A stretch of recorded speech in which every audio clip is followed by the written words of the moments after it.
Welcome to the Vulnerability School podcast. Today we've got my friend Tanner Anderson. Stoked to be here. He's the best, and I'm so excited to have him on. And we are refilming this intro because we're not sure if it cut out or not. So if it gets a little weird, that's why. But Tanner is one of my good friends, one of my BFFs from forever. We go way back. Yes, we met. So I don't even know how long ago that was. Like 2022, 2021, probably. Yeah. A few years ago. Yeah. At Come Follow Me, little scripture study group. Yes, scripture study. And we were both just cute little Mormons and BFFs. And we started skiing and snowboarding together. And then you came to a random Botox appointment with me. One of the most interesting things I've ever seen. Yes. I was so scared they started putting needles in your face. Like, what is going on? Okay. Yeah, that's what I needed to do there. You know? Moral support. And then I proposed to her in Italy. Yes. We've had a lot of stories. Fake proposal. Yeah. We'll share it. Well, we'll see. But yeah, the things that I kind of want to talk about Tanner with, he's so awesome. One of the coolest people I know, like just does so many things, from like medical studies to he has a brick phone to he is trying every hobby in the world, and he is just so fascinating. So I'm really excited to dive in with him. So I grew up, I was born in Utah, Alta Hospital here in Sandy. Nice. And then me and my family moved to Louisiana when I was young.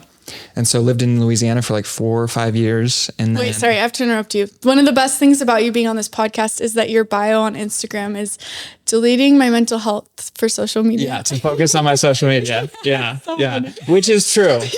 And I put that at a point where I was like very hardcore, like on social media. Yeah. And it's proved to be kind of prophetic a little bit. So funny. I love it. Okay, continue. I just had to point that out. So yeah, grew up in Utah and Louisiana. We moved back to Utah when I was like 10, and then lived here in Utah. Went to high school, Stansbury High School, Go Stallions, and went on a Mormon mission to the Dominican Republic. Learned Spanish. It was a very formative experience. And then came back to Utah, went to college for a couple of years. Did you always, like growing up, did you always like feel like you were meant to be in the Mormon church? I mean, it was just what you did. It was just what I knew. Mm-hmm. So I would say yes. Yeah. But I don't know. I've come to realize that I maybe grew up, because a lot of people say that they're spiritual but not religious. Yeah. I feel like I grew up religious but not spiritual. Interesting. Yeah. And to no fault of my parents, because I love my parents. They raised me in such like a good way, and I'm so grateful for the way they raised me. And I think they raised me to be spiritual in a lot of ways, but I just didn't get it. Yeah.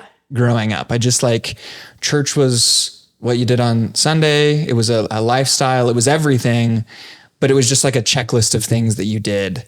And I don't know that I ever like truly saw the deeper meaning in it, or I always like questioned that deeper meaning. And I don't know, those are hard questions to grapple with as a kid. Yeah. When you're being like taught all these things, and you don't know who to go to with your doubts or your questions. You're such a curious person, you know. I feel like you're such a deep thinker. So I just wonder how that was like for you as a kid. Like if you really, really thought about these things, or do you feel like that came like later in life? I feel like later in life I gave myself permission to ask those questions. Okay, I love that. Yeah. Like you served a mission, so you know there's the missionary library that you can refer to. Yeah. And it's like 4 books, and I was a rebellious missionary because I would purchase other books and I would read them. Crazy. because there were just so many questions that I had, and you know, I was scared to death of an investigator asking a question about like polygamy or about race in the priesthood or about a myriad of other controversial topics. Yeah. And I didn't feel prepared to answer a lot of those questions because you're not really given good answers, and you just kind of have to ad lib the answers to those. And I feel like I didn't do debate in high school, but I went to like 2 meetings, and you know how they have you'll like draw one side of the argument or the other, and then you have to argue for that side, whether it's the side you believe in or not. You just have to like formulate an argument.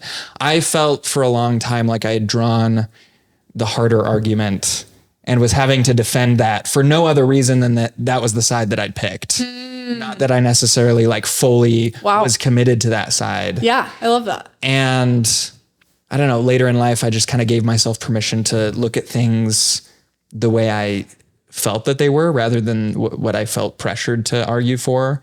And things became a lot easier because it became a question of looking and discovery rather than just defense and formulating the perfect argument, if that makes sense. No, that's like such a good way to put it. I love that. Yeah. So yeah, I would say it's I don't know. It's a constant evolution. I still like feel like I'm evolving in my beliefs. Yeah. As I'm sure you feel the same way. Yeah, totally. Like it's a constant learning process. Yeah. Unlearning, relearning, all the things. Yep. Yeah. Yeah. It's just continuous always. Okay. So then when did you like hit your point kind of because when we met and you were going to come follow me, you were still in it. Totally. Yeah. Well, I also feel like a lot of these things are just very, very cultural. And if you're surrounded by people that are in the church, it doesn't give you a reason to investigate other things. And so I feel like a lot of my experiences traveling as I met people outside of the church and realized, oh, these are like really good people. Whereas beforehand, I had the perception that, people inside the church are good, people outside the church may be good, but they're lost in a way. Same. And they don't really Totally. understand the full truth. And going on the mission was also a huge eye opener because you go out having this view of missionaries as angels on earth and so pure. And a lot of them are, but I also met a lot of people that were genuinely not great people. Yeah. And that kind of like was a bit of a shock. But it made me realize that there isn't a whole lot of correlation between church membership and ethical behavior. Yeah. And that was kind of huge to realize. Wow. Yeah. Yeah. That's so interesting. Yeah. You're such a deep thinker. All these things. I'm just like, wow. Do you feel like, I'm curious with your mission experience, how was that? Were you like did you receive a similar shock? I don't ever I didn't get that until I went to Europe by myself. Oh, interesting. Yeah. Like on my mission, I felt like it was very like, oh, I feel so bad for these people. Like they just need the gospel. They need to be Mormon so that they can be happy, In the mists of darkness. Yeah, absolutely. Like it was always that. And I could never, like, I really looked at those people and I was just like, yeah, they don't have like light in them, Yeah. Which is so mind blowing. Cause then when I went to Europe like that, everything like totally changed and shifted for me. What was it about that experience that like shifted things? Europe? Yeah. I think no one ever asked me about my religion. No one cared. No one cared that I was a virgin. I'd never drank before. I'd never done, like, if anything, they thought it was weird. Yeah.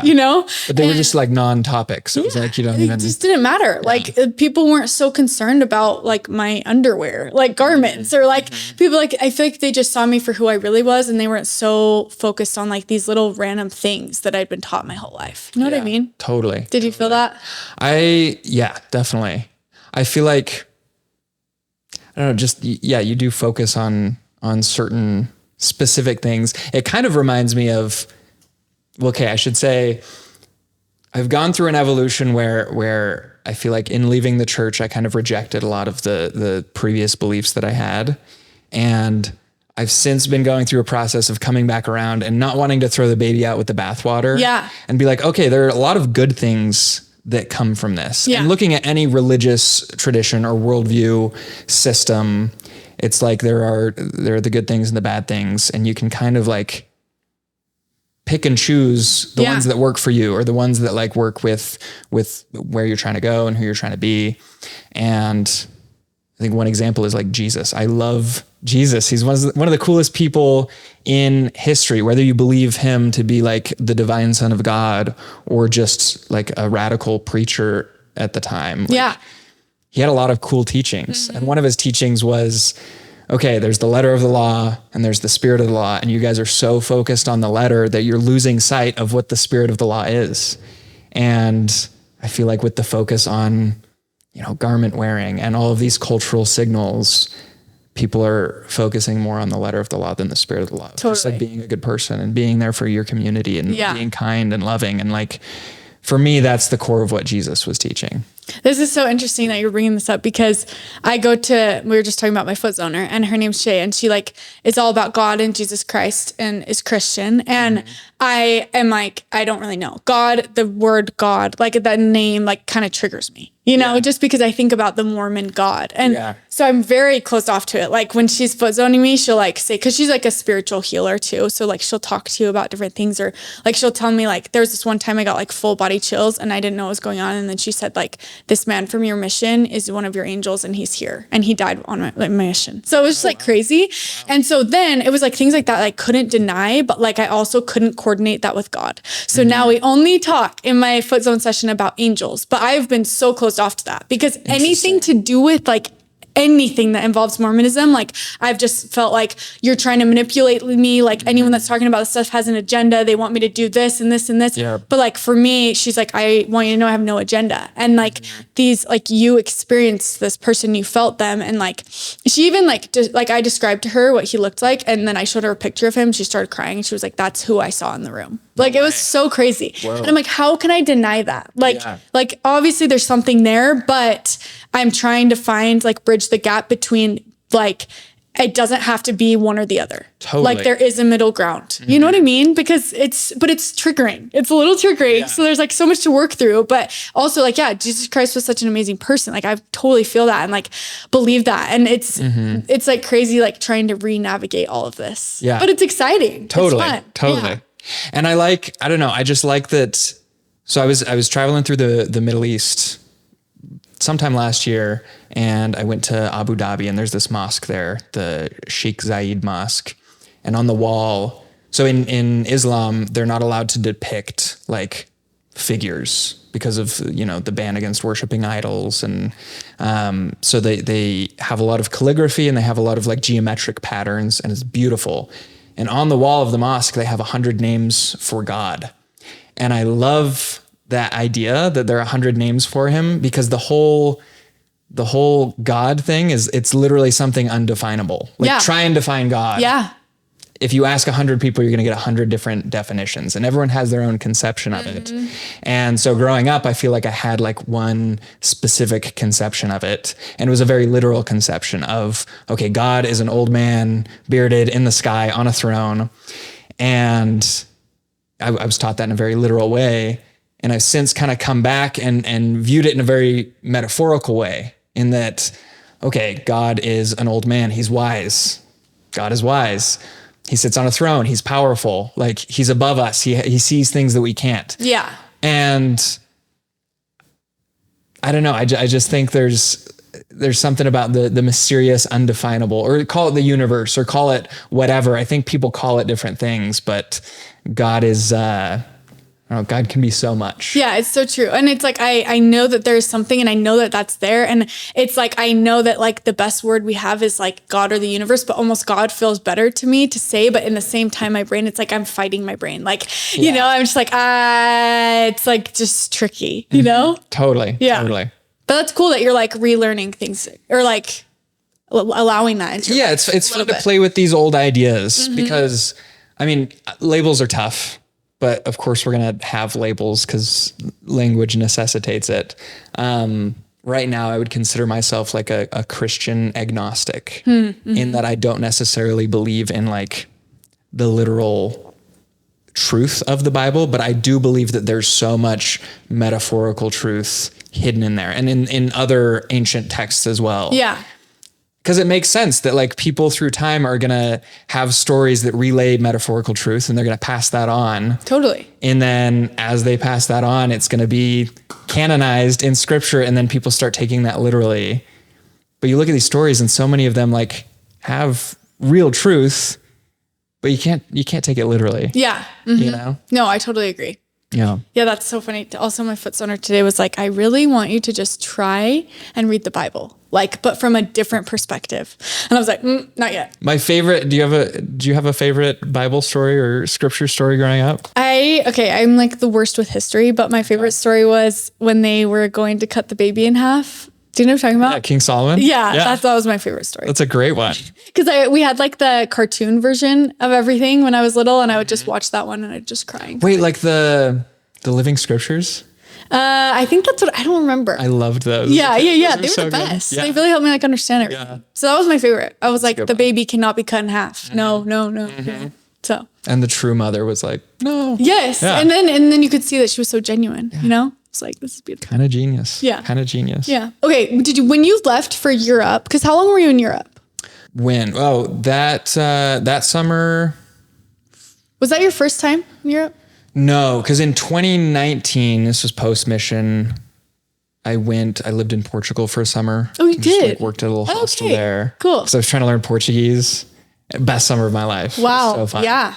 And then I'd gone over a couple other times, but then that time I was moving to Barcelona. Yes. And that's when I saw you. Yeah. Okay. So I was there like 5 months. And had you already kind of decided that you were going to go a different way than like the LDS faith, or like? At that point, yeah. I mean, it's hard to pinpoint anything because it's just like a gradual process. Yeah, totally. And you kind of go discovering different things and learning what works for you. But at that point, yeah, it was kind of like I'd kind of started to develop a new worldview. And I'm sure you were learning so much because like you're just exploring, going all over these places. Like, that's so cool. So what do you, and like, do you have any like big takeaways from that time of like moving to Europe and being there and like just learning about yourself? So around that time, I took a little trip down through Northwest Africa. I went to Morocco, Western Sahara, Senegal, Mauritania, and spent a lot of time with like a lot of Muslims and people of that faith.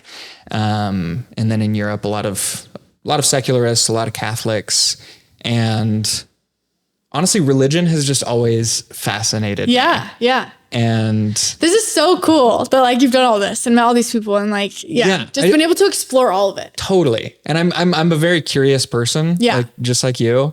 And I just love meeting people and like seeing from their perspective and like learning why they believe what they believe, especially from other cultures that are like so unlike my own. Yeah. Cause I don't know, like some things can seem so bizarre on the surface and like, I don't know, as a Mormon, people will like hear certain beliefs and they'll be like, what is that? And I don't know, you kind of understand it on a deeper level of like why we believe that or why we believed that. Totally. And when you know the context, it makes a lot more sense with a lot of things. And so it's interesting to learn that from other faiths and to see, what is the rationale for believing this? Yeah. So wait, this was all in your, like, this was like from Spain to Africa and stuff? Yeah. So I was living in Barcelona, went down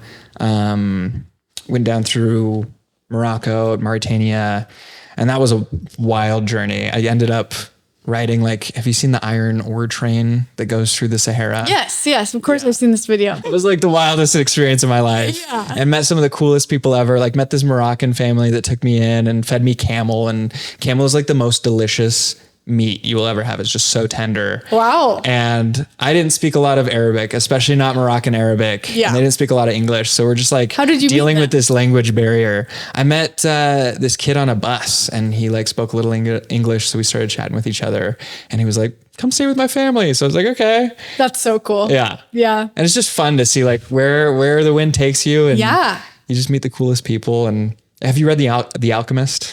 I've read like parts of it. Okay. I don't know how I haven't read the whole thing. It's one of my favorite books. And on that journey, I really felt like I was on like my own personal legend, like finding the language of the universe. And totally. It was just a cool experience. Yeah. I kind of did the same thing when I was in Europe. Like I just was like a floater. I had no plan. And like, I just learned so much. Like there's something so beautiful about that. Yeah. About like not knowing. And being alone. You know, being totally alone, just like figuring it out on your own. And like, also you get to show up to these people like as whoever you want to be. Mm-hmm. You know what I mean? Mm-hmm. You do, like, they don't know anything about you. So you just get to be like the actual pure version of you and not with like all these labels and who you've been and, you know? How do you feel like what labels did you kind of throw out as you were able to present yourself as like a brand new person? Good question. When let's see. I think, well, definitely like just being like I feel like the good girl. Like I always was just like, oh, I'm a virgin. Like I always wanted everyone to know, oh yeah, I've never drank. Like, oh, I've never smoked. I've never done. Whereas in Europe, it was like, they literally don't care about that. Yeah. You know? It's a non-thing. Yeah. Like if anything, like they're just like, oh, that's like very interesting, you know? And like, I think too, like just showing up and like, they don't know like my childhood trauma. They don't know that I had like experienced these things. Like these people just like loved me for who I was. Like, I think when I was on my like journey in Europe, I experienced unconditional love for the first time in my life, you know? Because I feel like all the love that I received before, it was like, oh, Jenna's like the goody good girl. Jenna works in the temple. Jenna went on the mission. Jenna works in Young Women's. Jenna does all this. And so it was like, that was my identity. The church was my identity for sure, you know?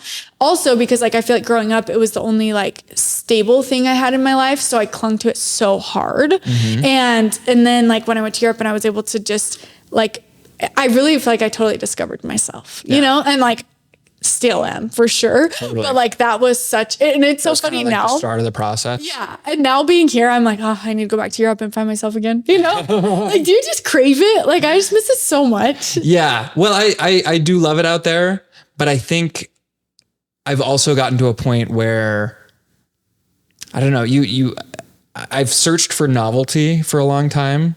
And we can talk about this in a little bit with the whole hobby thing. Yeah, yeah. And I love, like, I would consider myself a neophile and that I'm always searching for like the new thing.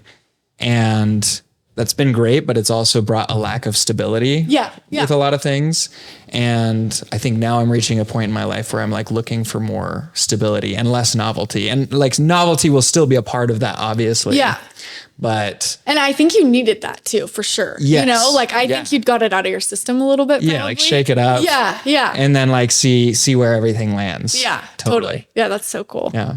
Okay, another fun fact about you is that you do like medical studies. Yeah, I'm a lab rat. Is that like how you get like your like income right now?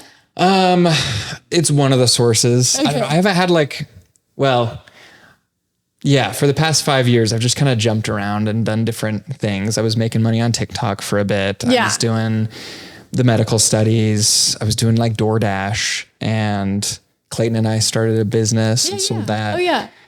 Invested in crypto for a bit, just like so many different things. And that's another thing is that like, I do get bored pretty easily, even with like how I make my money. Yeah.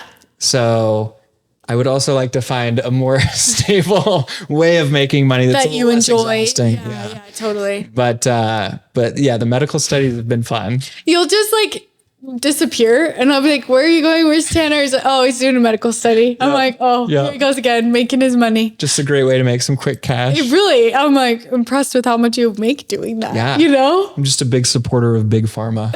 Yeah. Huge. Yes. Huge. Yeah, that's so impressive.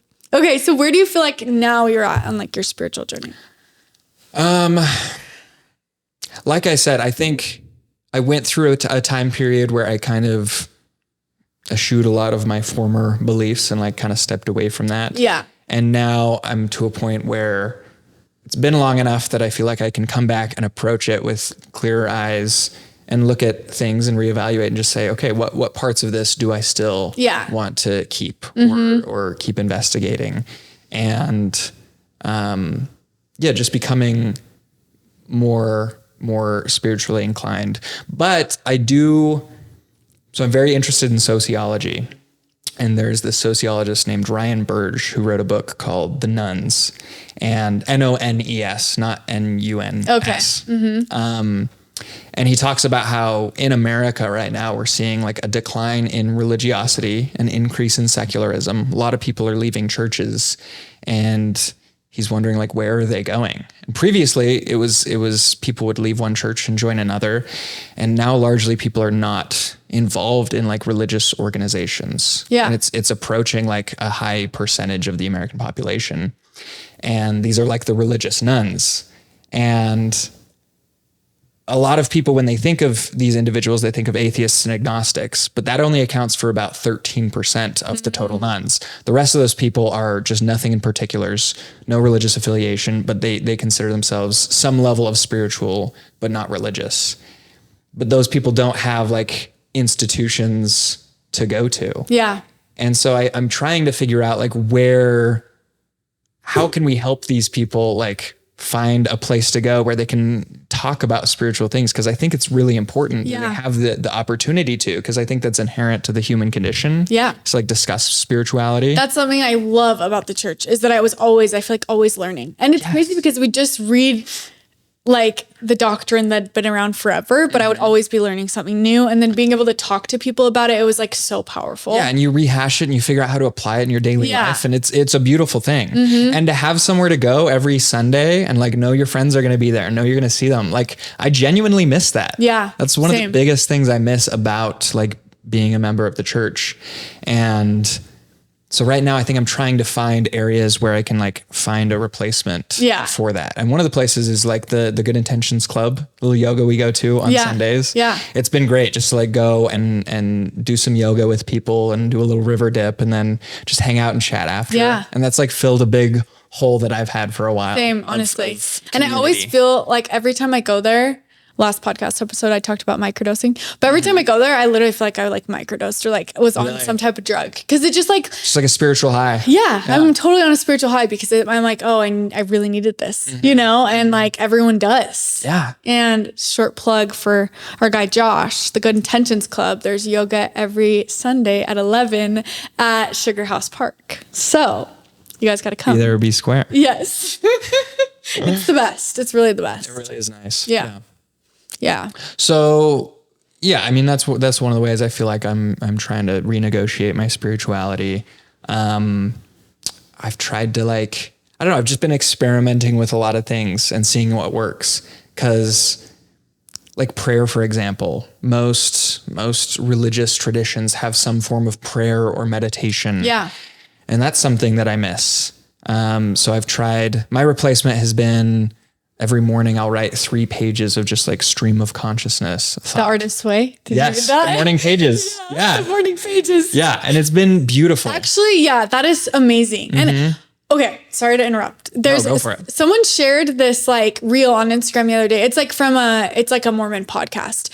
And they were talking about how like this girl went throughout her day and just like kind of forgot her appointment with God. Like she woke up and she was feeling anxious, but she didn't pray. And then she did this and then she didn't pray. And like God was just like waiting for her, like waiting, like to have this time to connect to help her feel better. But like she never stopped to like do that. And it really affected me because I was like, wow, like I feel like I do that with like what I believe is like my higher self, you know? And even that word doesn't feel totally right. Like, I just don't know what it is, but we'll say my higher self. Yeah. Like, if I don't leave that time to connect with my higher self, which the morning pages, writing 3 pages, I do 1 page. Okay. Yeah. It's really impressive. Maybe a big page. Yeah, I do. Yeah. But it's like, even just writing those thoughts down and taking that time to just be with yourself, you know, like I talked about this too on the podcast, like that the most important place you'll ever be is like in your own mind and like making that the safest place to be. You know what I mean? Because we spend 100% of our time there. So it's so interesting that we neglect ourselves when like, if we want to be happier and we want to be better, then we need to spend the time doing meditation or the morning pages or like these things. But okay. So how do you feel like that's impacted your life? How long have you been doing it? I started that in like November of this last year. So that's so impressive. And it has been genuinely transformative. It's been beautiful just to like you said, like get in touch with your higher self. Yeah. Have an opportunity to kind of lay aside any worries or anxieties that you have and just focus on, okay, what am I thinking? What am I feeling? Because we wake up with like, okay, what do we have to do? What do we have to do? What do you have to? And what she says in the book, I haven't read the whole book. I've only read a couple pages to be honest. And she just says you can write anything, right? You just write whatever comes to your mind. Yeah. So like sometimes I'll write, I really don't want to do this right now. Like this is annoying and I have so much to do. And then I'll just list out every single thing I have to do. And then I'll be like, oh, also I think I'm grateful for, you know? Yeah. And there's no pressure to write anything specific because that's what like writer's block is so real. And when you're trying to plan out what you're going to say, like you can't make a mark on the paper, but as soon as you're like, okay, I'm literally not even going to look at these ever. This is just for the practice of writing them. Yes. Then it just flows and you can write whatever. Yeah. And it's a good like way to get the creative juices flowing, I think. And get over like that creative hump. Like when she was saying that in the book, I was like, that makes so much sense, you know? Yeah. You just gotta show up and do it. Yeah. Yeah. So, okay. Do you do that? And then do you incorporate anything else right now into your routine? I do that. I go to the Sunday yoga. those are the two main things. I've cool. tried to, I try sampling like different religious traditions, and I'll like go to different meetings, and I visited like the Hare Krishna church in Spanish Fork. They've got like the temple down there. So fun. They do like ecstatic dance, and they like play drums, and you just like move around. Okay. Amazing. So fun. I need to go there. Have you been to the Greek Orthodox church? No. No? Have you? So the family I grew up with and I lived with in high school, their mom is left the Mormon church and now she goes to the Greek Orthodox church. You should come. Anyone's welcome. Cool. I've gone. It's like beautiful. Like they have like just like beautiful paintings and like it's just like when you go there, like I don't agree with literally like not literally, but I don't agree with like most things. I think it's beautiful, like worship God, but some of the things I'm just like it's too intense for me. But like it's so cool being there. So yeah, but that's cool. That's so cool. I went to mass at Easter mass at the Cathedral of the Madeleine. That was so fun, beautiful. But yeah, just fun to like see different ways of like interfacing with God. Yeah. And I liked what you were saying about the morning pages thing, about having time just like without distraction, because kind of segueing into the phone thing. Yes. I want to talk about that. I feel like in our day and age, we are inundated constantly with external stimulation, and you just can't get away from it. And I feel like the pressure to like, if I'm cleaning out the dishwasher, I have to be listening to a podcast, because otherwise I'm not being as productive as I should be. Yes. And it's exhausting. Yeah. Because I think it takes away that time of like stillness. And there's this scripture in the Doctrine and Covenants that says, be still and know that I am God. And I believe that. Yeah. I believe that like a way to get in touch with our spiritual selves is to take a moment just to be still and listen. Yeah. And that is increasingly rare. A lot of us, like we experience so much anxiety because we don't ever do that. And then when we do have the time to sit with ourselves, then maybe we're facing something we don't want to face. And then it's like, that's why we constantly are avoiding it. But I think, as you would know, like I feel like the more you sit with it, the easier it gets and the more stillness you'll find. Yeah. Okay. I want to hear how this like happened with your, I just call it brick phone. Yeah. Yeah. With your brick phone. Like where was your first thing of like, oh, I'm going to do that? And then when did you actually do it? And tell us about it. Yeah. So I, for a little bit, I was running pretty hard on the TikTok game. I started making them just for fun, and then some of them got traction as I was traveling. And then I started making like travel content, and it was a lot of fun because then I was able to start funding what I enjoyed doing. Yeah. I was like, oh, this is perfect. But then I started to notice like a few weird shifts. One, I noticed that like when I was doing the things that I was doing while I was traveling, I wasn't fully present because I was thinking about how am I going to capture this moment? How am I going to record it? And then I just like wasn't there with the people that I loved, doing the things I loved. I was too busy filming. Yeah. And I'm sure if you've been to a concert recently, you know what that's like. Everyone, rather than dancing and having fun, phone up, recording everything, which is great to have memories. But if you're so focused on recording memories that you're not there to experience them, what is the point? Yeah. What is the point? Wow. Amen. And so, I just started to realize like a lot of patterns that were occurring because of like my constant phone usage. And then I would also just doom scroll for hours under the guise of, or with the excuse of like, oh, I'm doing research. I need to like be tapped into the zeitgeist so I know what trends to follow. And then I would just spend hours scrolling mindlessly. And after 3 hours of scrolling, I couldn't remember a single thing that I'd watched. Literally. It was just like I'd checked out of the universe for 3 hours. And it was kind of scary. And then looking around at how commonplace that is, also kind of scary. And like, I just decided to reevaluate my relationship with technology and realize that like, for lack of a better term, I was addicted. Yeah. And I talked to my brother who he'd had a dumb phone for a little bit, and he did it for about 6 months. And he said it was like one of the best things he'd done for his mental health. And I was like, all right, I'll give it a shot. Were you feeling like in this time that like that was all going on, were you feeling like super anxious, or did you experience like depression or like?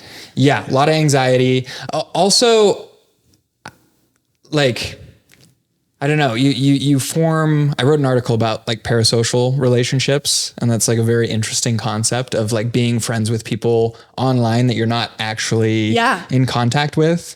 And I felt like that parasociality on both sides, in that I knew people who didn't know me, and then people knew me and I didn't know them. Yeah. And suddenly you're performing for an audience all the time. And how can you be authentic if you're constantly performing for an audience? Yeah. And that was taking away time from my real life relationships. And I feel like it was just, increasing the anxiety and decreasing quality of life. And I knew I had to make a switch and I'm not necessarily going to do this forever. Yeah. Because it seems like in our world, like there are things you kind of have to have a phone for, especially with like certain jobs or like certain just things you want to do. Like it sucks not having maps. It sucks not having like podcasts all the time. And those things are nice. It's really impressive that you even got here today without maps. That's really impressive on a bike. Wow. I have a little notebook and I like look up beforehand on my computer and then I'll write down the directions and that's so tender. Wow. It's been fun. It's been fun. It's a throwback to like the map. And you're learning a lot. Yeah. Yeah. No, it has been, it's just like a different way of living and it's been cool. But it's weird. Like if someone were an alcoholic, like you wouldn't send them out into the world with a flask every day. Yeah. And so that's what I felt like I had to do is I had to like switch to this so I could get clean and do the cleanse. And then at some point in the future, I'll like reevaluate and be like, okay, what is my relationship with social media, with my phone, with the internet, and kind of go from there. And how long has it been? When did you start this? Let's see, I got this in May. So June, July, August, September, like 4 months. Wow. That's so impressive. Yeah. So have there been like things that you've noticed, like in communicating with people, do you feel like you're left out or whatever? Or like, do you feel like you're not, like, do you feel like your social life has stayed the same? I was a little nervous about being left out. Yeah.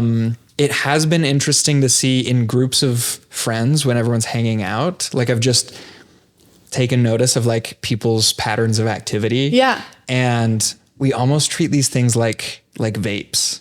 Like everyone will have theirs in their pocket and no one will touch theirs until one person then boom, pulls boom, it boom, out, boom. and then everybody has that like implicit permission to be like, oh, I can check my phone. Yeah. Because we're constantly thinking about it. With your brick phone. Yeah.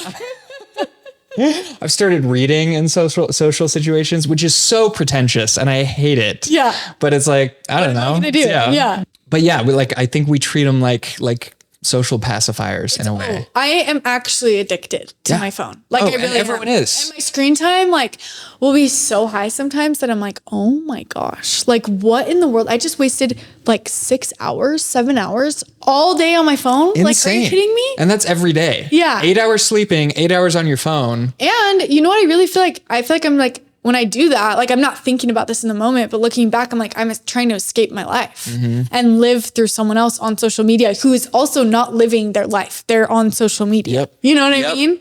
It's crazy. And also there's been a shift in the past few years with social media specifically. Because in the old days of the internet, you had to actively like be intentional about searching everything out. Yeah. If you were going to go to a message board, you had like an agenda in mind of what am I going to accomplish with this?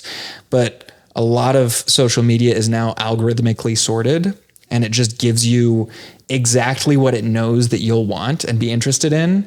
And so you can just turn the searching part of your brain off and just and now with ChatGPT too. Yes.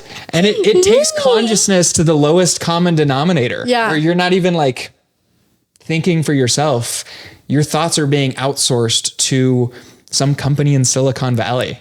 That's a scary thought. Like what's the end goal here? What's the end point of all of this? Are we just going to be like completely locked in all the time? Like having our minds and this gets very like doomsday-ish, but it's like a scary thought to think about like what is the end result of all this potentially. Yeah. Cause even like the way that we grew up, like I never even watched TV. Like I was always just playing outside with my friends. Like that's really not a thing now. You know, unless like people are very extreme, like your kid probably has an iPad and they're probably watching TV at least for an hour a day or like doing things like it's just everywhere now, you know? And even in like, if I was in high school right now, I would use ChatGPT for everything. Oh, for sure. Like I wouldn't know anything. 100%. You know? 100%. And I'm just like, it's crazy. I'm just like, I don't know. I don't really know where we're headed. It's kind of freaky. Yeah.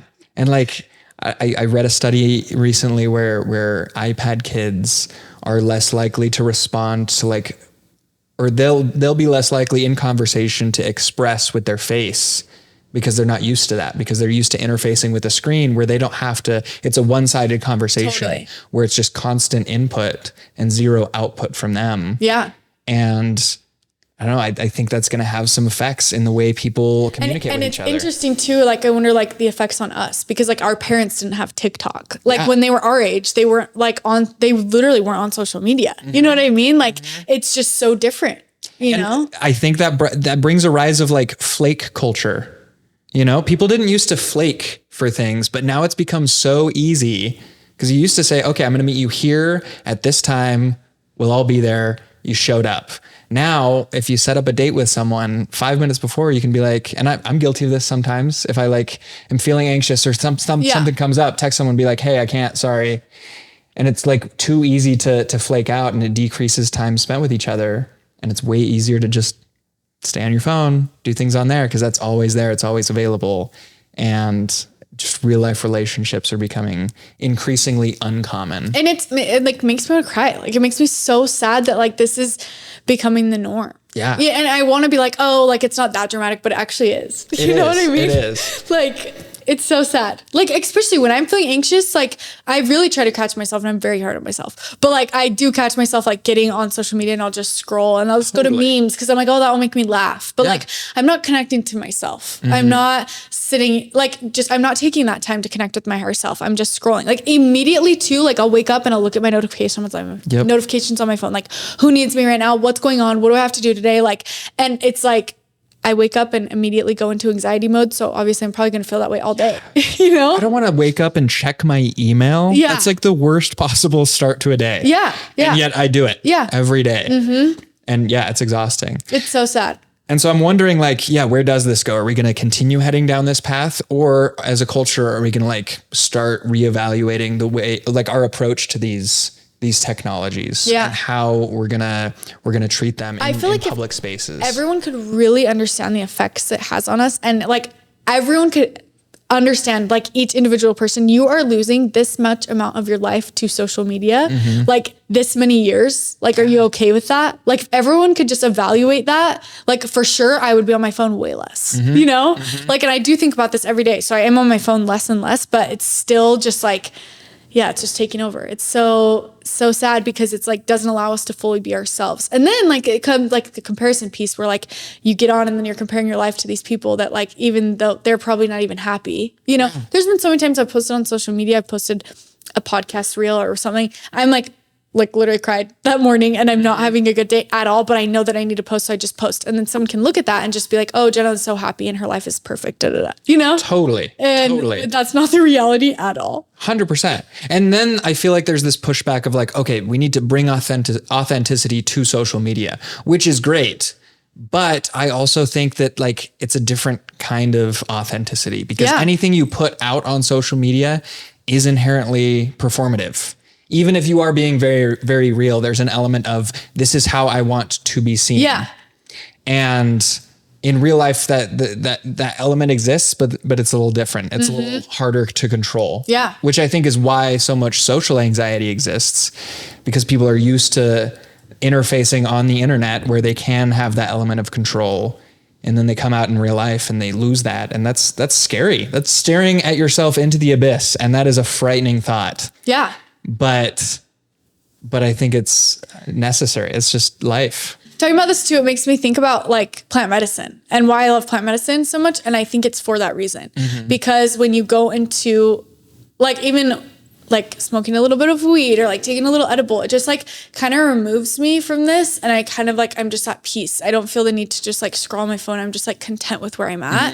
Or like a mushroom just trip, you go and like, the ways that I've always done it is like, you don't have your phone for 6 hours and you're just present with yourself. And like, of course that's changed my life, because do I ever spend 6 hours of my day not on my phone? No, you know, probably not. Yeah. Like there's so many contributing factors other than it's just like plant medicine. You know what I mean? It's that it helps you escape this like reality in a sense, but like come back to your true nature almost. Yeah. Well, just being in nature, being with people in the way that people have been for thousands of years before this.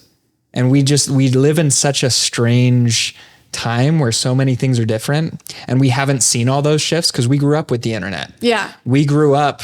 I mean, I lived in a neighborhood in American Fork in some townhomes where it was like I called it Duloc, like from Shrek, the little town where like, he's like, it's quiet, too quiet. Yeah. Cause it really was. It was desolate and empty and lifeless and no one outside. And at no other time in human history has it been so common to not know your neighbors, to live alone, to live in a little box and then get in your car and drive somewhere. And most people on the road are also in a little box separated from everyone else. Okay. Another thing I love about Europe is that you don't drive everywhere. The walkability. And, like, it's so nice. And like when you're in Europe, like you kind of go grocery shopping for like 3 days. You don't go to Costco and get a whole haul for a whole month. No. Like, so you're like walking to the grocery store and you're taking like the bus or the train and like you're constantly around people. Like there's so many reasons I feel like my mental health was better in Europe, but that's one of the biggest. Like I remember getting home and getting in my car and driving and I just cried. I'm like, I don't want to be alone in my car right now. Like I was just like, I just want to be around people. Like I want to feel like there's life around me. You know what I mean? Instead of just like going and being alone in this car that like, and we're all alone on the freeway, you know? Like I'm sure you've thought this before. I always think about it. Like just everyone, is it called like Sonder or something? Like I always think about like, oh, I wonder what everyone around me is thinking right now. I wonder what they're going through. Like, I wonder the last time that person cried, you know? I'm always just like, oh, but I'll never know because we're separate, you know? Like we're not going to have a conversation. Yeah. It's so interesting. And I think even being on a train, I feel like things have kind of changed where like now you'll be on a train and everyone will be so true. on their phone. Yeah. Zarek and I did the Camino de Santiago recently. So we were in Portugal and I did notice like a very different cultural shift where people were not on their phones in public there. And I don't know why that is, but it was like a very interesting thing to take note of. Where on public transportation, people were talking to each other, or people were looking around and like noticing things rather than just like mindlessly scrolling. I wish there was like a law that like past 6 p.m. you can't be on your phone or something like that. That like, or like Instagram shuts off every day at 6 p.m. or like something Wouldn't like that be that. nice? Yeah.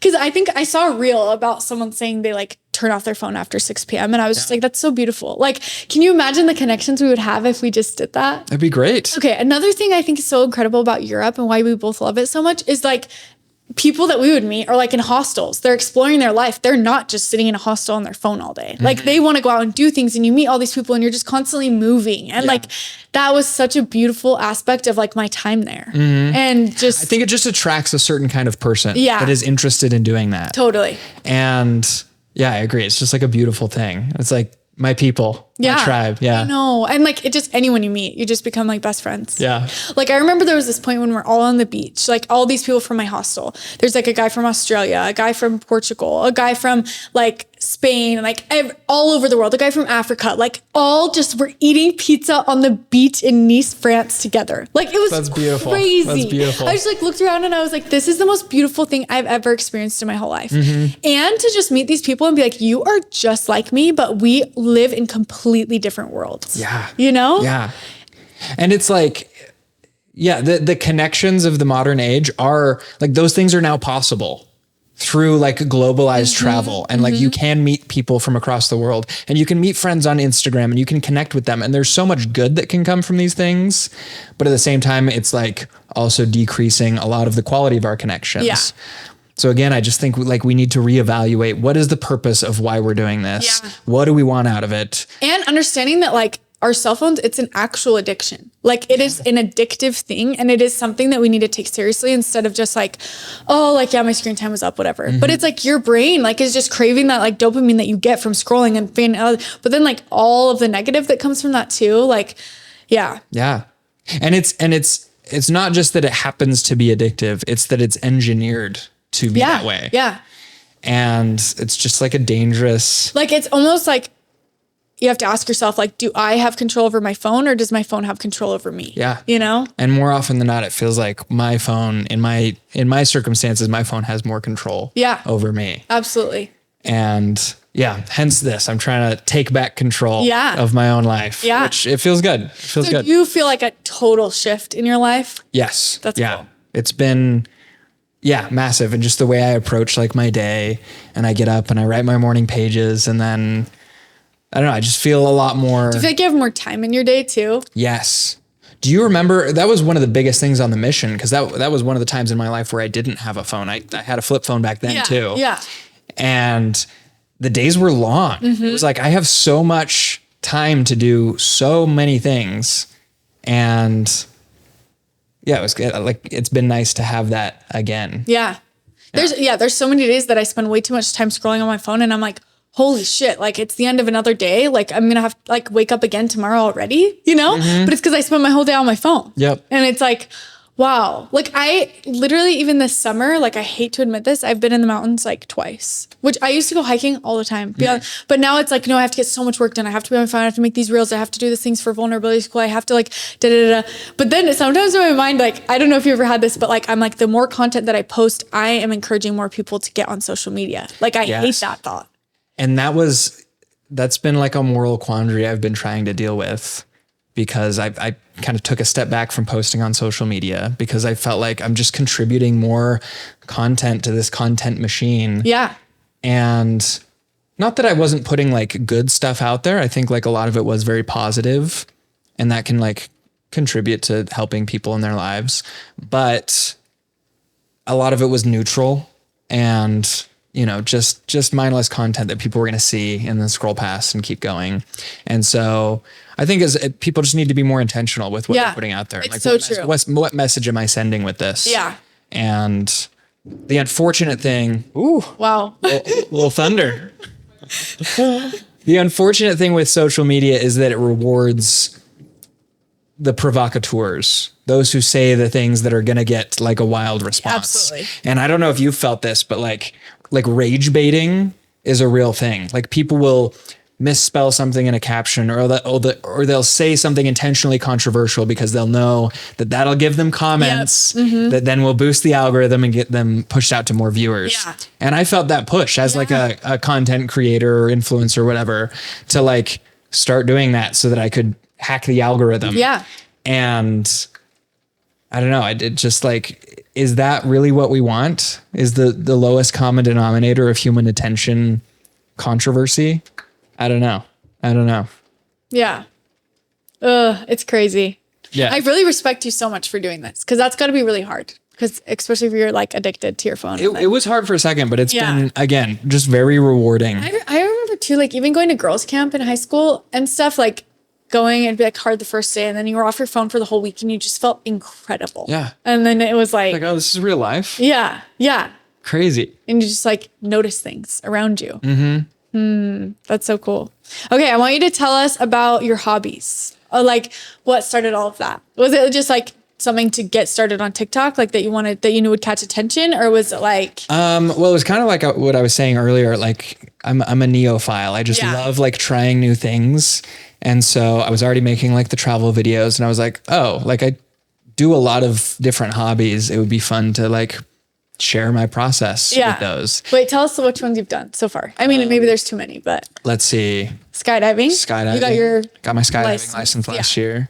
Let's see, canyoneering, ice climbing. A lot of them are in like the outdoor, like climbing type realm.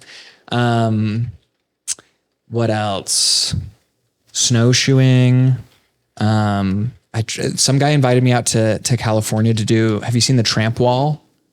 Where they'll have like a trampoline and then a wall next to it and you like fall off the wall and you like run up and do like flips and stuff. No, that's cool. It was wild. That's so cool. And they make it look so easy, but it is so hard in real life. You're so humbled. Yeah. And that's how it's been with a lot of them is like, or like highlining, like the slack line over the canyon. People make it look so easy and then you try it and you like feel like a fool. Yeah. But it's like good to be a beginner at something. And it's good to like feel that level of humility and be like, okay, I don't have to be good at everything. Yeah. And it's fun to just like dabble in a lot of different things. And I don't know, I would consider myself like a jack of all trades, master of none. Sometimes I wish I was like a master of one because it would be cool to dedicate myself like so fully to something. Totally. Be like an Olympian. But I don't know. I feel like also without your phone, you have so much time to focus on the right things. Cause I feel like you're not as distracted. Yeah, you can be more intentional with what you're focusing on. Yeah. And that's why I feel like I've started to shift into more creative projects. I've started writing, which has been fun. I've always liked writing, but in school that kind of took the joy out of it, as with a lot of things. And so I've been writing a lot more. I tried stand up recently. I did a little set at Wise Guys, and just dabbling in different things has been fun to learn how to creatively express a little more. Yeah, that's cool. Yeah. Wait, and so are you still like sharing your journey or on social media, like with your phone? I saw a couple videos. Yeah, I have taken a little step back, and I'm still like in the stage of like reevaluating that relationship. So I post from time to time, but not nearly as much as before. Okay. And who knows, maybe I'll like continue pushing out. I hate the word content, actually. Yeah. I hate the word content because I feel like it's like be who you are. Like if you're producing art, make art. Yeah. If you're writing something, like be an essayist. If you're making videos, like be a director. But like, I don't know, the word content just kind of feels like a filler for like whatever, just like slop that we're throwing out there. And I don't want us to be reduced to that, to just like consuming slop. Like we should be consuming art, consuming things that are real. That I love is Kelsey Wells. She's amazing. She's like a fitness influencer, but she's like all about like working out because you love your body, not because you hate your body.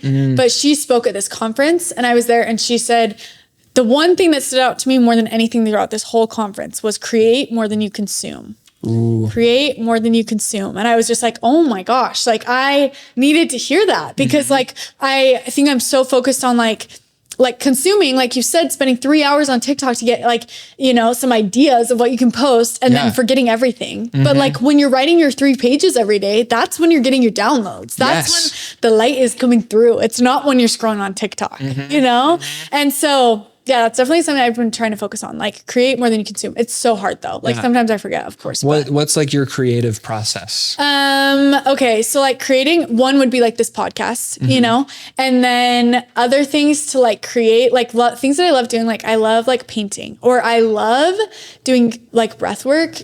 Do you know anything about Kundalini yoga? There's like a lot of controversy around it, but I like the very like low key version of Kundalini. It's like incorporating your breath with movement and mantras, and that's when I feel my best. Like I'll send you the girl that I do her stuff. I think you'd love it because for my brain, like doing a full meditation, sometimes it's not enough. Like when I'm doing mantras or like breathing as well as meditating for my ADHD, like I'm so much more in it, and like, especially breath work is so powerful. Yeah. And like, I love incorporating that. I'll do like 15 minutes of breath work in the morning on a good day when I'm doing my routine, like I'll do it. And that's totally helped me. So I feel like I feel very creative in that. And then I'll write in my journal after. And I try to do my pages. Cause before I would write like my affirmations, and then I would write what I'm grateful for every day. Same things. I mean, different things, but same idea. Yeah. Now doing the 3 pages, well, me, 1 page, like it's helped me a lot. Be like, I can write whatever I want, and I can write exactly how I feel. Something that has been interesting, because we do a lot of like manifestation in my women's group. And what we've been doing, instead of like, sometimes you're like, I make this amount of money, like, and then that's like what you're thinking, but then it overwhelms you because you're like, I don't make that amount of money. How am I going to make that? But instead of like whatever you're manifesting, like you need to almost identify where that feeling already exists in your life. Because really everything that you want is if you're chasing a feeling. So like if I want to make 10K a month, what is the real reason I want? Is because I want security. So where do I already recognize security in my life? And how do I keep helping that grow in my life? So then I can get to that point instead of just like, so I love like diving into kind of stuff with manifestation. Another thing is like planning my events. Like I love hosting big workshops and helping people connect with themselves. And like I love being like the artist, I don't know, the creator of all of it. It's so fun for me. Like it just fills my soul. It's just beautiful to see something that you've had in your mind, like executed in real life. Absolutely. Yeah. And it's like everything to me. And I think it's so important that people can find that creative outlet. That's something so beautiful about the artist's way is that it's like, it says everyone is creative. Yes. Every single person. You are born. Like, it is in your blood. Like, you are created. Yes. And you just have to figure that out, you know? And like, for me, like, I do these mantras, and sometimes like they sing in the yoga that I do, and like I'll sing with it. I'm not a good singer, but like that is a creative outlet for me, even though I'm not a good singer. See, that's such an interesting thing, because again, for most of human history, the dichotomy between performer and listener, there was none. It was just, when you created music, you did it as a group, and everyone was part of the music and everyone danced. Yeah. And then at some point, singing and dancing became a career in and of itself, and a separate position. And you're either a singer or you're not. You're either a dancer or you're not. Absolutely. And that's just such a strange dichotomy. Limiting. Yeah. Because it doesn't matter if you're a good singer or a good dancer. Humans inherently sing and dance. That's what we do. Yes. And so it's just fun to get together with people and to sing and dance and just like participate in music. Yeah. And yeah, I think that's great. Something that this girl that I follow, her name's Kenzie Burke. That's who I do like these meditations and stuff.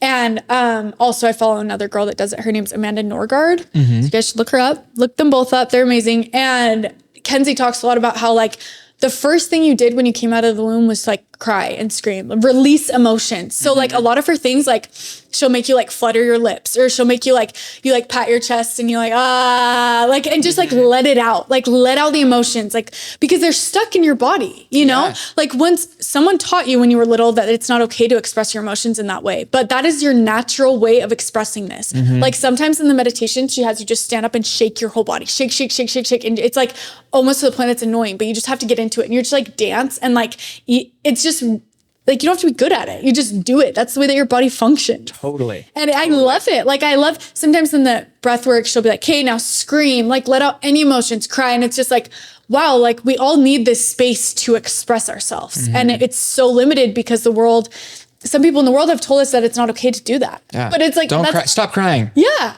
Like what are you crying for? Nature. You know what I mean? If you feel like crying, cry. Yeah. That's your body telling you need to release that. Sadly, we feel the need to tell everyone like, oh, I'm so sorry, I'm crying. I'm sorry. I was so loud. I'm sorry about everything. When it's like, wait, no, you were born to do that. Yeah. I have a friend, my New Year's resolution this year was to cry more. Oh. And it was because I have this good friend who taught me that crying is not an emergency. And we were on a camping trip one time, and something happened, and she was just feeling a lot of emotion, and she started crying. And obviously, like, usually when someone cries, like, it feels very dire, and it's like, oh, what's wrong? What's going on? Yeah. And she said, no, it's literally fine. I'm just having a cry. Yeah. And it was like, whoa, you can do that? You can cry and then like have your 5 minutes of tears. And then once it's done, just move on. Like nothing happened, because nothing did happen. You just cried. That's not a big deal. If you don't cry and you don't release that emotion, it's just going to get stuck, and then it's going to come out way stronger later on. Yep. Yeah. That's cool. Yeah. So how's it been? You're crying. It's been good. I've allowed myself to cry a lot more, and it's been very healing. Yeah. Because I think another thing, like you just gotta, like you're saying, you just gotta listen to your body, and our body sends us signals of what we need. And I think sometimes when you hear that, when you don't even know where to start. Like it comes as you start listening more and more, it comes more and more, because I feel like if you're just starting out on this, it's really hard to understand your body and understand what your brain is trying to tell you. But like the more that you do it, the more beautiful it becomes. Anyway, absolutely. I interrupted you, but I was just going to tie that back to the phone thing. When I was like kind of in the depths of like addiction with the phone, I started getting like pretty depressed. And depression is interesting in the way it's talked about. It's usually talked about as like an inherently bad, negative thing. Like, oh no, I'm dealing with depression. It's this terrible thing. And it's hard. I don't want to like discount that. Yeah. But I think it's also a signal that your body is sending to you that something is out of alignment in your life and something needs to change. And it can be one of like the biggest gifts that your body can give you. Wait, I also just really quick, I saw this reel that was very like interesting on suicidal ideation. And it was like, you are experiencing these things because a part of you needs to die. Like, and I feel like kind of what you're saying, like with depression, it's like a part of you is not in alignment. Like a part of you does want to die. And that part of you maybe needs to, like, you need to release that. Yeah. But not, you don't need to die, but you need to dispel a certain part of you. Yeah. Totally. And I feel like rather than a lot of the mental health discourse today, especially when it comes to psychiatry, is, there's the biomedical model of psychiatry where there's the chemical imbalance of your brain. And I'm not a psychiatrist. I'm not a psychologist. So I don't know all of the ins and outs of this. Yeah. But from what I understand, just a lot of times we'll take things and we'll take a look at the symptoms and we'll treat the symptoms rather than the root cause. And, if your body has a fever, sometimes we're worried like, oh no, I have a fever. And you take something to reduce the fever. And it's like, what if the fever is your body's way of like heating up to get the illness out of you? Yeah. And depression can be a similar process of it's having an effect to change you. And if you only treat the symptoms, you're going to be stuck with those symptoms for a lot longer rather than evaluating things and saying, why do I feel this way? What is the root of this depression? What do I need to change in order to live a more healthy, fulfilling life? Absolutely. And for me, I singled out like my phone as one of the biggest causes of that and my relationship to it. And I felt I needed a drastic change. And so I did that, and it was really hard, but I feel like it's had a very positive impact on that. And I feel like rather than treating the symptom, I was able to treat more of a core issue. And like that depression is one of the best things that has ever happened to me because it has drastically improved my life. Yeah. So shout out depression. True. Yeah, that's so cool. Yeah. Yeah, I'm so excited for everyone to hear about your cell phone journey. Yeah. It's so cool. Cause I think, just being able to take a step back and like be in your own reality and like really live and understand who you are and get comfortable with who you are and like not hate yourself, Yeah. I don't know if you've read, there's this book, The Anxious Generation by Jonathan Haidt. He talks about a lot of these and he calls it the great rewiring of childhood and how, we used to have play-based childhoods and now a lot of those have been replaced by phone-based childhoods. And it is just drastically changing the way children interact with the world. Depression is at an all-time high. Anxiety is at an all-time high. Eating disorders are at an all-time high. And a lot of these come because of the just inherent comparisons that we have with other people when you grow up, like scrolling through pictures of the most beautiful people you've ever seen. That are photoshopped. So a lot of those are photoshopped. And a lot of those are like taken at a very specific angle. You're not seeing people as they really are, but your mind develops a model of how you should be and how you should look. And that's going to have an effect because we are just comparative creatures. You see other people and you compare yourselves to them. And if those people are all fake, inauthentic versions online, then you're comparing yourself with just an unreality. And that's a recipe for pain. Yeah. And it's so sad that we do that. And it's so crazy that we have all this information, all this knowledge, and like we should know that, but like it's almost like we can't take in every single thing that we know at once. So like we don't really think that much about these kinds of things. Does that make sense? Like it's so much. And like if we could just really sit down and like evaluate everything and then like wire like our plans in our lives and the things that we're doing and the things that we prioritize, like we would be so much happier. But like we don't want to take that short amount of time. So then we spend so much time miserable because we can't take that short amount of time to reevaluate. You know what I mean? 100%. Yeah. We always end on one question. Okay. Do you know what it is? I don't. I should. No, it's okay. If you could have everyone in the world understand one thing, what would it be? Okay, I love Jesus, and I'm going to quote Jesus. Okay, I love it. Love one another. Really? Yeah. I think I grew up being taught the stories of Jesus and being taught that I was his disciple, and I've discovered that people that aren't Christians can be disciples of Christ because he said, by this shall men know ye are my disciples. What's the sign? If ye have love one to another. So if you want to like follow what Christ taught, just love each other and you're on a good path. No, I love that so much. And I think I needed to hear that. It's so crazy too, because I literally in my energy healing session today, we talked about this. Like you need to be open to other ideas, outside of Mormonism, but also ideas inside Mormonism that maybe just you see in your own way. Yeah. But that's so beautiful. I love that. Yeah. Okay. Love one another. Yes. Shout out Jesus. I'll tag him. Yes. You can follow him at but I'll link your Instagram and everything so everyone can find you and follow you. And I'm also I want to link those books that you talked about. We'll do The Artist's Way and then you mentioned some others that I want to link. So Great. Well, thank you for This coming was so fun. I loved this. on. So if you came. And we always end with an amen. Amen.